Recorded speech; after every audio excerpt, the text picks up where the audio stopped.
It's the one where Kramer gets the menus faxed. Oh, that Yep. one? Yep. And she has to change it because of Gammy. And the fire department. Is that T-Bone? Where he goes to Ohio? No. T-Bone is the maid.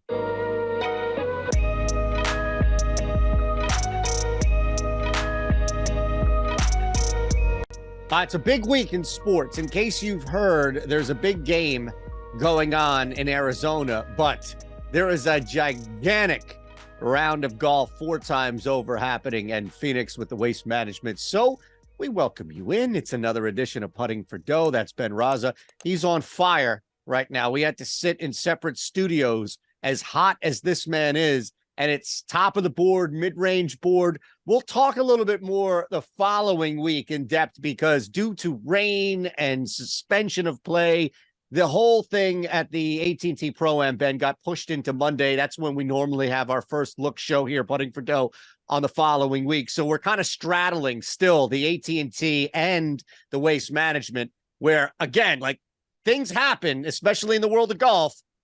Justin Rose looking pretty good. Couple of top 20s looking pretty good. Not bad. Not bad at all. I hope Rose closes. Was on the card for us last week. The guy that I really liked was Denny McCarthy, and he gave it everything and then some. An incredible, Sunday, Monday round from him. Just was a little too far behind, realistically, it looks like. But I'd be happy. We got some momentum going right now, and it couldn't be better timing because the Waste Management, to me, is the kind of the kickoff of legit top end golf. This is a big time tournament. I saw, I believe, 23 of the top 24 are here ready to go. It is a stacked and loaded field. All right, let's look at everything we have coming up. We'll remind you all out there, if you're brand new to the OddsShopper channel, the PGA OddsShopper channel, right? We want you to hit the thumbs up button to subscribe. We want you part of what's going on here. We do this each and every week, Monday to start the week, to look ahead at the following tournament. And, if there's an opportunity, of course, for a majors or what have you there. Now, with that said, let's look at the overall approach here, because you're right. There's no more Pro-Am. There's no more 3 courses in 3 days, 54-hole cut. You don't have Larry the Cable Guy or Ray Romano or Aaron Rodgers talking your ear off, right? Like, none of that shit is going on here. We know that for whatever reason, shorter hitters, if it's the altitude, if it's where you're playing, like, shorter hitters can hit a little bit longer off the tee. That's not going to penalize you by any means. Scrambling seems to be pretty big here, and just avoiding all these hazards. So you've got a big picture bet, I'm sure, when you look at every year with the Waste Management. And then you also, as you mentioned, have in the backdrop a ton of guys at the top.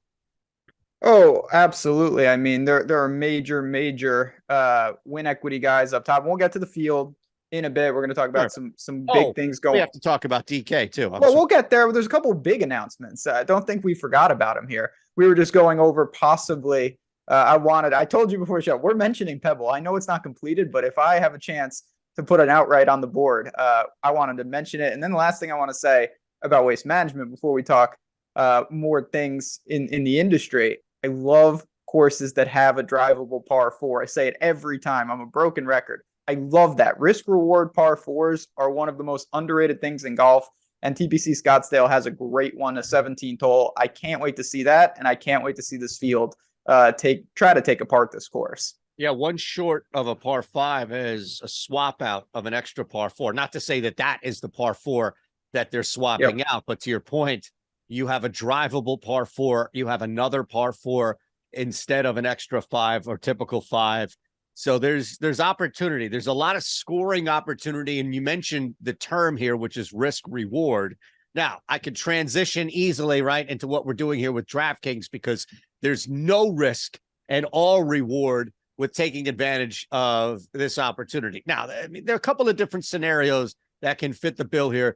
Take 90 seconds out of your life and sign up. You have to be 21 or older. If you have a gambling problem, call 1-800-GAMBLER. And you have to live in a state, of course, where you can legally place a wager. But maybe you're new, or your state is new. Maybe there's somebody in your house. Look at that, Smock. You can trust that smile every day. It's going to take you 90 seconds to sign up, bet $5 on anything. Now, you can take that $5, and if you're watching on Monday, bet the Houston Rockets, right, to win outright. Or you can bet Texas UT Arlington to win outright at home against Tarleton State, the great Tarleton State, fill in the blanks, right? Who are they? Mustangs? Texans, I think. Texans. All right. It doesn't matter. Like, you can take the $5 and put it on Rory McIlroy to win this year's Masters.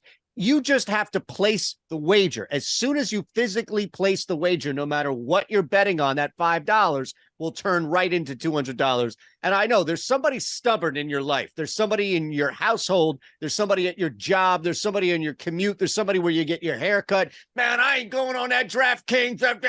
Well, tell them and show them now that it's so simple to sign them up and get that $200 right back. All right. Now, Waste Management. I'm excited here because hold on.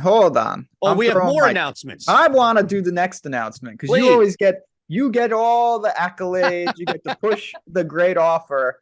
We got big news here. You'll see it on the bottom of the screen, of course. We are so happy about OddsShopper.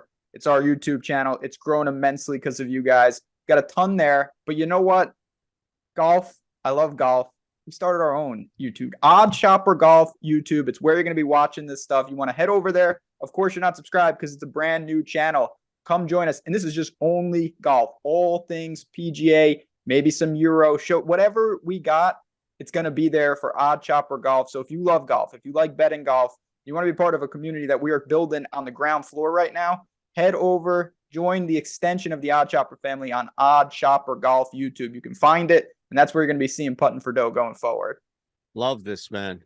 Total dedication to the world of golf. We see it every week, right? Every week a new report comes out about golf being the fastest growing sport that people are betting or taking in more money than even everything outside the NFL, right, during stretches. And it only ramps up the more and more the field does, especially closer to majors. So this is awesome. We have an entire channel that is fully dedicated to this game, this beautiful, frustrating, and everything in between type game. All right, top of the board, Waste Management. We look at the course first and then kind of blend in, right, to how we see the top tier here.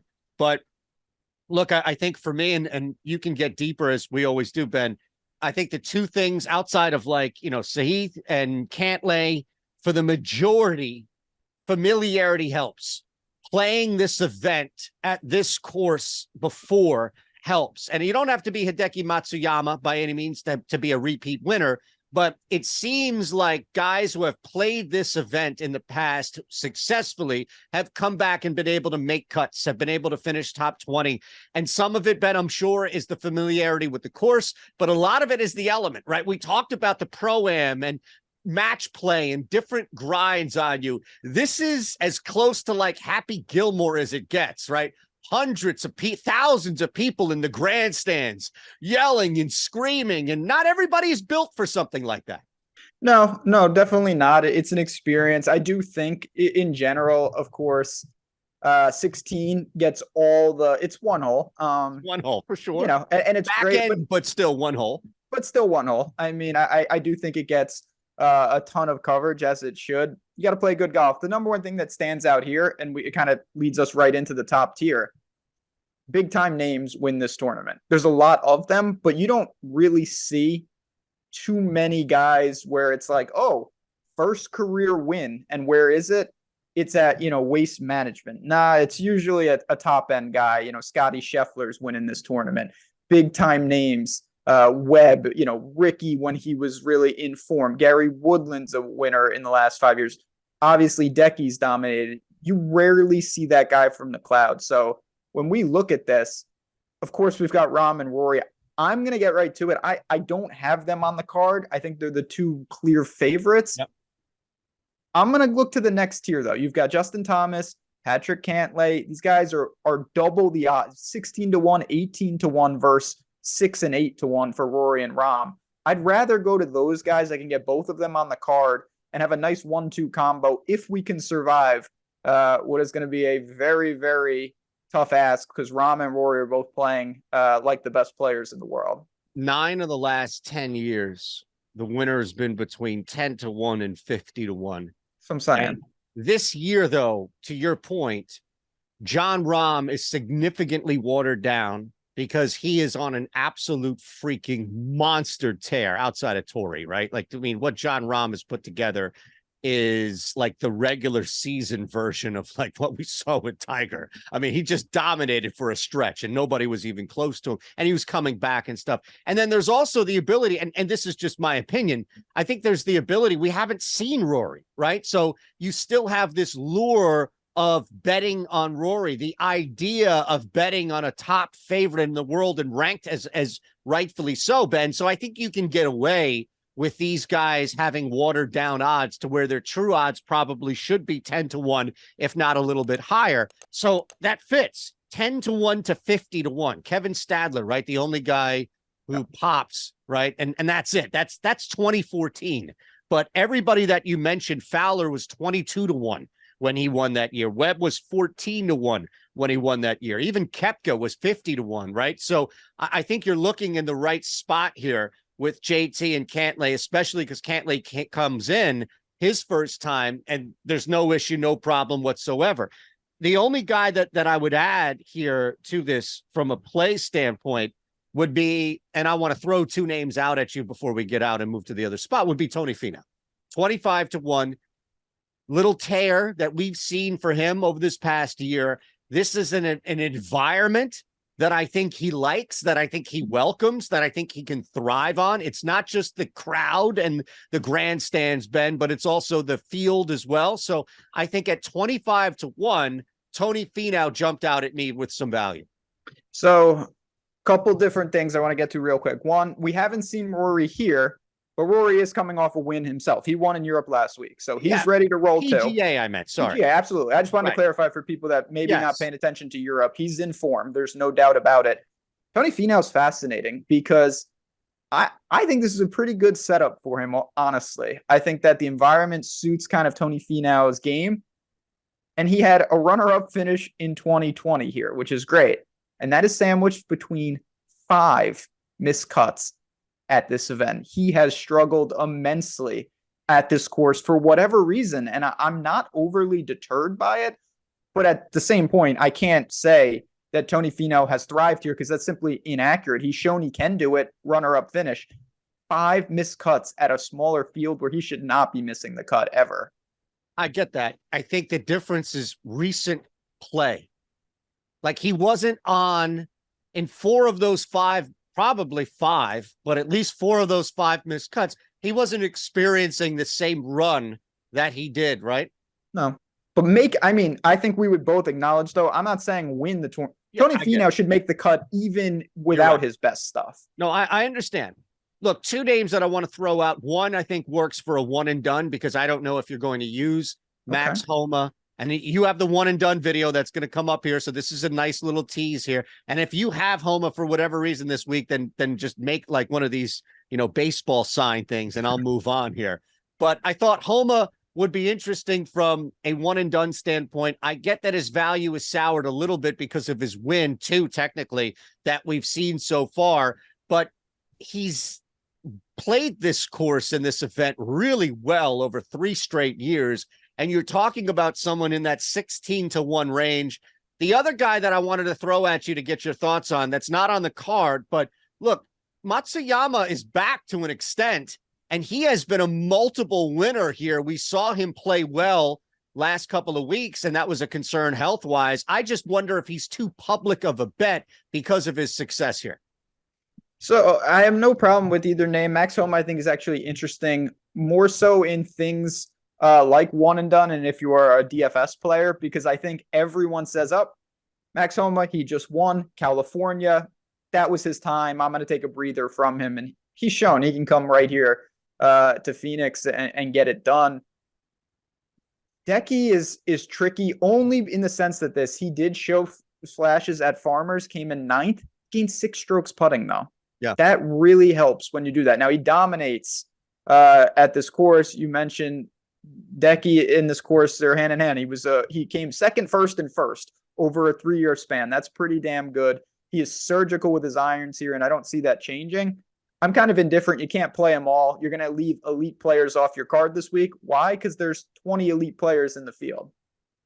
Yeah, and I wanted to get thoughts on those two names. I thought they'd be publicly talked about. Now, for SEO purposes, we can say that we talked about them. Look at that. Pay off the company team. Man. See, I'm here for you, man. 28-1 on Decky is not a bad price at all. But again, then you're not going to probably get to Morikawa, to Fitzy, to Hovland. You can't play them all. Yeah, I'm okay with Matsuyama over Morikawa. I know that he bounced back from the meltdown in Hawaii, but it's asking like a football team's defense to travel well with a shaky offense. Like, his irons are going to travel everywhere, but I don't know quite yet versus the course history. Let's look at the mid-range. And once again, technically Rose was in the mid-range. Yeah. You've been pretty good. So Denny McCarthy was a mid-range play for you last week. And we always ask you, if you're playing these outright, if you're going to get plus money on a top 20, you definitely should do that as well. That's our built-in ladder, with, if you will. So I'm curious to see where you go here, because we know 10-1 to 50-1, 9 of the last 10 years has paid out. It's going to be a stretch to go long. We still will. Where's your mid-range? Yeah. So again, I think mid-range is always kind of the swing in certain weeks, where I think Pebble's a good example. I thought Win Equity was completely wide open. I thought my mid-range guys had a real good chance, and not just in hindsight, but actually to win the tournament. Here, I'm not saying these guys have no chance, but it's going to be a tall task. These are better top 10 and top 20 bets. And I'm actually going to 2 Euros to get us started. And it's 2 of my very, very guilty pleasures. We got Ty Hatton sitting, in that 50 to 60-1 range. We've got Tommy Fleetwood sitting in that 60-1 range. And these are just guys that I think fit the course. They can get it going, do a little bit of everything. You don't need to be overly long here. I think API has some correlation, and Hatton's absolutely torn that apart. It's just like an overall test of golf. And then Fleetwood, when we saw him bits and pieces, he was 4th at CJ Cup. He had a good stretch to end his PGA Tour season in 2022. I have really no issues with kind of his course fit here, and they're names that are not going to be super prevalent just because of the strength of this field. These guys are pretty appealing prices, and we know they can get in the mix. It's, Hatton is going to be. I love Hatton.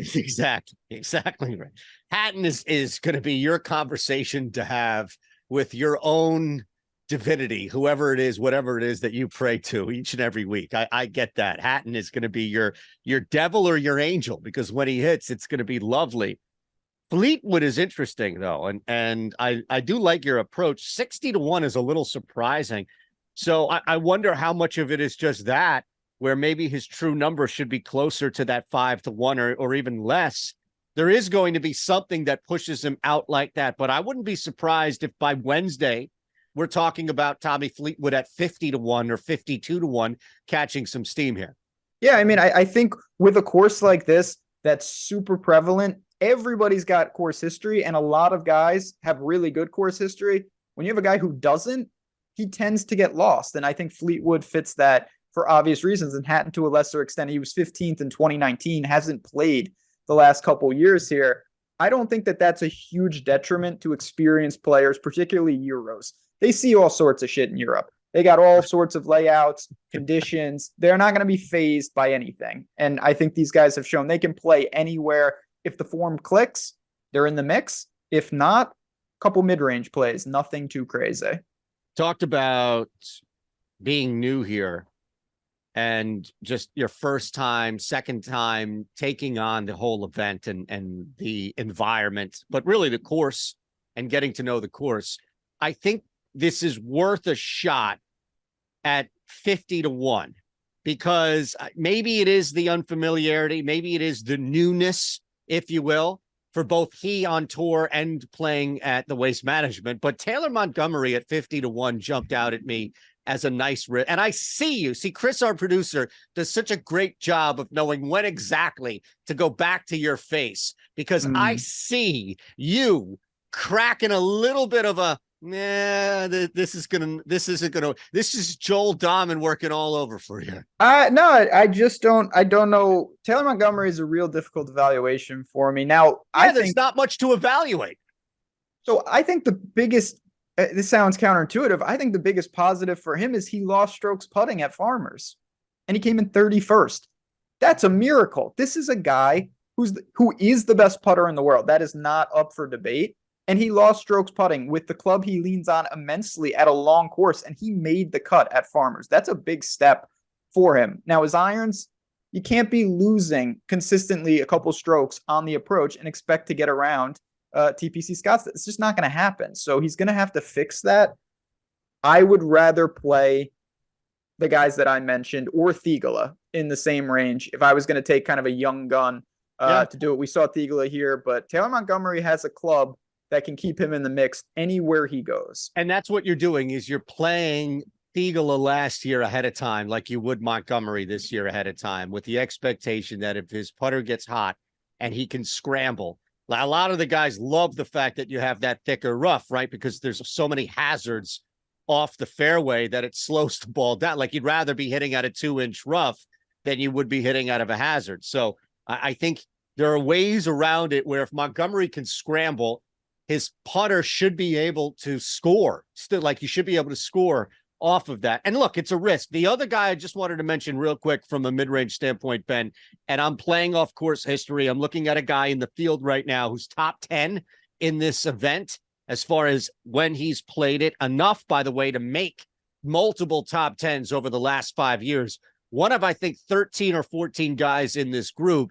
And looking at the odds for Matt Kuchar at 65-1, again, you're playing familiarity. You're playing a guy who has struggled and will deal with that at 65-1 in this gigantic field. But Ben knows the place, knows the environment, has played well here, and is probably getting a little bit of a benefit when you look at how top heavy this field is, because I don't know how many people are going to bet Matt Kuchar at 50-1. Yeah, certainly not me. Kuchar is one of those guys to me. And listen, maybe there is a resurgence. Justin Rose is pretty close to hoisting a trophy as we film this. His course history, I don't know if it's relevant anymore because you have to ask yourself, is he the same player? He has not had a good result here in the last couple years. Right. He did not look good at Pebble. We have to see. Now, can he find it for 72 holes? All these guys have proven they can do it. It's just a question of where's Matt Kuchar on a macro level in 2023? I think to your point, if he played better at Pebble and just played a little bit like Matt Kuchar at his best with this course history, throw that away. But Matt Kuchar playing a little bit better this year, 55-1, 60-1. Or you still think he's 65-1? I mean, I think it's hard to conceptually quantify. Like when you're talking about edges like that, you know, the break-even point on those, you're moving the percentage up like slightly. You know, it's hard to arbitrarily know. I just look, and if Matt Kuchar beats me, I have to deal with it because there's just no way in a field this loaded that I can get to him. 65-1. There's the trade-off by all. Aaron Wise. Aaron Wise over him this week. No Same way. number. Aaron Wise has been MIA. All right, we have a couple of long shots here. All right. By the way, that stoppage on Saturday absolutely destroyed Kevin Kisner. That man was on an absolute tear. Okay, top 20 was in his grasp, and they had to stop the damn play. It should have seen right out of Caddyshack where the priest should have kept going. All right, we have a couple of long range here for you, but Ben mentioned we have a bunch of stuff happening from the new OddsShopper golf channel, which you're watching here. Thumbs up, subscribe. You know what we're doing with DK. How about joining our Discord? Discord is on fire. We want to give you an opportunity to jump in half off your first week. So you get half off and you can just dabble around. Lofty, Lindquist, Rasa, Ehrenberg, Shander. Isaiah on the written site is there. Narco Cop MMA is in the house. Gajeski, as you know, from college stuff like Ben is up there. So we have a stacked crew. And, you know, just to give you a little example here yesterday, Ben Rasa throws out Houston, laying 10.5. What happens? Houston down by 4 to Temple at the half. perfect opportunity. Ben did the homework. I'm just watching this game because it's Temple to know to jump in live, give that out there. If you were on the Discord, your first week half off, you got to hit Houston over Temple 2 times over from 2 different people. So we got you. All right. Jump in, sign up. There's a link below, half off your first week. It's working. That's all. We have a lot of cool things we're doing here. That's one of them. Well said. I'm very, very excited for this week in there, just because this golf tournament is prime for live betting. And that is a feature of it. I'll get this out of the way real quick.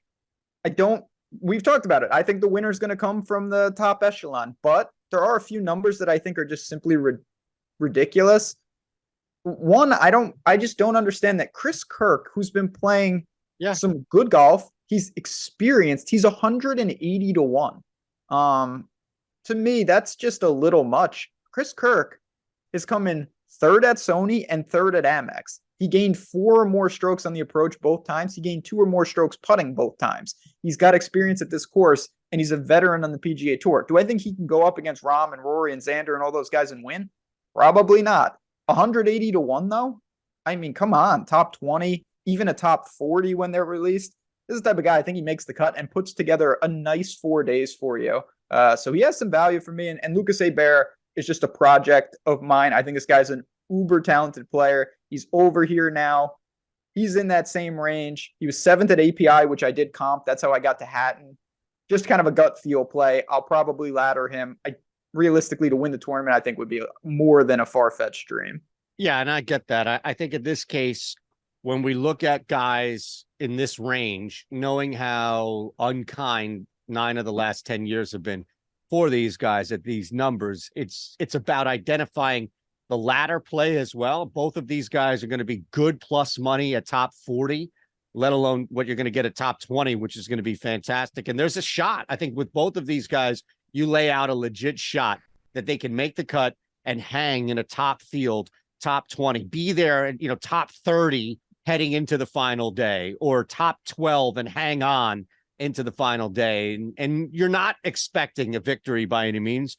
And we've talked about my guy, and I'll leave you with this, he's $130 to 1. Things are changing depending on, where you can get him. But Brendan Steele is somebody who comes off that top 20 at Torrey, and he's had success in certain spots. And again, in this field, with this event, he's got course history, and it may not have to be lining up with what he's done or lack thereof, like we talked about with Kuchar. I need to find somebody here that's 130, 150, 160, 180 to 1 who has been there before in this event, who can find something to make a cut. And Brendan Steele is an ask, and I get it. Like, you're not going to get that performance like we got at Torrey each and every time. But here, with this huge field, making the cut plus money at top 40, I'll take a shot. Yeah, I mean, Brendan Steele's a perfect example of why course history can be misleading both ways. He had a 7-year stretch, 5th, 6th, 6th, 26th, 17th, 16th, and 3rd. My God, that's fantastic. Then miscut, 30th, miscut. That's just kind of the nature of the beast with a guy like this. But he drives the ball well. You mentioned the form's pretty good. Certainly got the experience. At Phoenix, he needs to flip his putter. It's pretty clear what the problem is. Yep. He's gaining strokes tee to green in 4 straight, and with 4 straight, he's lost around the green, and 3 straight, he's lost with the putter. Got to sink your putts. If he does that, he's going to be just fine. Yeah, I wonder if he can scramble his way out of some areas there and avoid, some of these longer putts. But you're right. Anything that's even lag right now with him is a concern. Tee to green's been great, though. Like, tee to green, he jumps off the page. There's no doubt, but he can't scramble to save his life right now. That's what you need, and I get it. And that's why you have a guy at one, because if he figures that one thing out, you never know. Maybe you're looking at a ladder, top 40, top 20. All right, final card. We do this on the way out. Again, this is early in the week. In fact, this other tournament, by the way, your guy looks pretty damn good. Yeah, Rose is getting it done here. This is quite useful. Looks pretty good. I'm dealing with multiple sweats, by the way. I have Justin Rose because I tailed you last week, and apparently my 20-month-old son bit into a coffee pod. So my wife and mom are going back and forth right now on whether or not, we should take him. Chris, our producer, has multiple children and is laughing at me like, Come Yeah, on. I talk wouldn't me be the when you person to remember. ask. I don't even know what that is. Trust me, I'm not asking you. I'm Good. bringing you up to date. The day that I ask you for parenting advice, Ben. No. Yeah, that's the day social services knocks at your door. I don't know. Absolutely. I would not be the answer there. But You'd be on the calling flip social side, Yes. I can give you the winners in the golf. So Let's that's all do it. that really matters for You're this right. show. You're right. Which is more important, by the way, than parenting advice. I'm I'd sure we'll rather have you- the way we're growing, OddsShopper parenting, YouTube, not that far Let's away. do it. We are building channels on channels here. I think the winner is going to come, like most people, from the top. There's too many elite golfers. Justin Thomas, Patrick Cantlay, they've got the games. They've got the short games. They've obviously got the ability to close. They can go up against the best in the world and Rahm and Rory and take it down. I think that's my 1-2 combo. And then I look for the ladders with the Chris Kirks, that Ty Hattons, even Fleetwood to an extent. Maybe they hit that first page of the leaderboard. I'll look for some head-to-heads when tee time come out. But for me, 1-2 punch, Justin Thomas, Patrick Cantlay. Yeah, I'm with you on that mentality, man. By all means, I think I'm going to look at Finau at the top here, knowing that I can most likely get him at plus money, even if it's around even money, hovering for a top 20. So he's involved. Talked about Homa as a one and done option for me. And then it's just about laddering guys like Montgomery and Kuchar. I'll take a shot. I'm going to play top 40 Steele because I don't necessarily think I have to force a top 20 with him. I think if he makes the cut, this is an opportunity for him to finish top 40. I'm willing to take that risk. But yeah, I mean, it's the latter element, right? It's Finau to win and top 20. It's Montgomery, top 40, top 20, and to win. It's Kuchar, top 40, top 20 to win. Probably stay off Kuchar to win. More so top 40, maybe top 20, probably just top 40 if I can get a plus money. The more I think about that. Fair enough. Again, the last thing I'll say, and it just is another reason to get involved here at OddsShopper Golf and in our Discord. Guys like Kuchar, unless you think he starts out just on fire, say he has a PM tee time to start, just wait, bet him live. You'll get a better number. If he starts slow, you can reevaluate. And if he completely crumbles, you avoid having that on your card. I think not everything has to be done before the tournament. Well, we're doing a show, so I kind of have to put a name down ahead of time, Ben. All right, fine. Put it in Sharpie then. Go ahead. I like it, though. It's smart. Doing a show. Look, it just worked for us with Houston. So I can't argue. You give a whole story about you hit Houston live. Then I suggested I smashed the 10 commandments. Give me a break, Matt Kuchar. I got to go check on my kid. All right. Yeah, please. TFS, that's Shander Show. Thanks to you. Thanks to Chris for producing. Again, brand new channel is here. The OddsShopper PGA channel, the golf channel here, the OddsShopper golf channel. Thumbs up, subscribe. It's new, but it's the same, right? It's just like Elaine who changed her phone number. It's new, but it's the same, or it's different, but it's the same. We're still under OddsShopper, all right? It's just the OddsShopper golf channel. So I had to get a Seinfeld reference in for Ben. Appreciate that.